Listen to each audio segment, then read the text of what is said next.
यूं तो भारत में अब तक हुए प्रधानमंत्रियों का देश के विकास और ढांचे को मजबूत करने में अपना अपना अलग अलग योगदान है, लेकिन इन सब से हटकर देश की अर्थव्यवस्था जो संकट में आ गई थी, उसे देश का वित्त मंत्री होते हुए पटरी पर लाकर देश की तरक्की को किसी ने रफ्तार दी तो उनका नाम है डॉक्टर मनमोहन सिंह, जो बाद में लगातार 2 बार देश के प्रधानमंत्री बने। उनका देर शाम एम्स में निधन हो गया। उनके निधन से पूरे देश में शोक की लहर है। आइए अब आपको उस दौर की पूरी कहानी, जब देश पर आर्थिक संकट आ गया था तो किस तरह मनमोहन सिंह ने उस संकट से देश को उबारा था।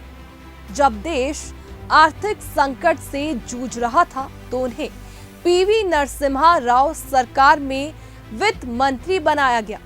पीवी नरसिम्हा राव ने तब एक आला अफसर पीसी अलेक्जेंडर की सलाह पर डॉक्टर सिंह को वित्त मंत्री बनाया था।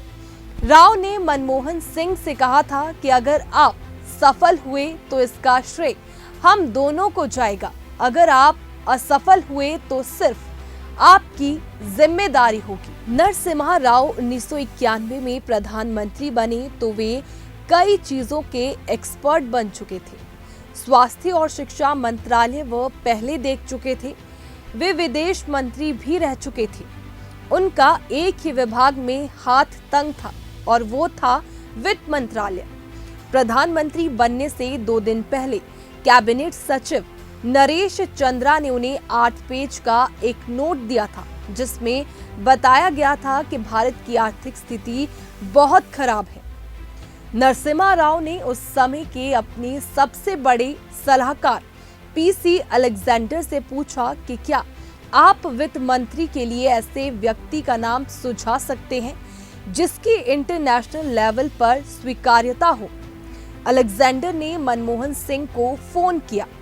उस समय वे सो रहे थे क्योंकि कुछ घंटे पहले ही विदेश से लौटे थे। जब उन्हें उठाकर इस प्रस्ताव के बारे में बताया गया तो उन्होंने इस पर विश्वास नहीं किया, लेकिन फिर वो देश के वित्त मंत्री के तौर पर आसीन हुए और 1991 में नरसिम्हा राव की सरकार में वित्त मंत्री रहते हुए मनमोहन सिंह ने बजट में उदारीकरण, निजीकरण और वैश्वीकरण से जुड़ी अहम घोषणाएं की, जिससे भारत की अर्थव्यवस्था को नई रफ्तार मिली।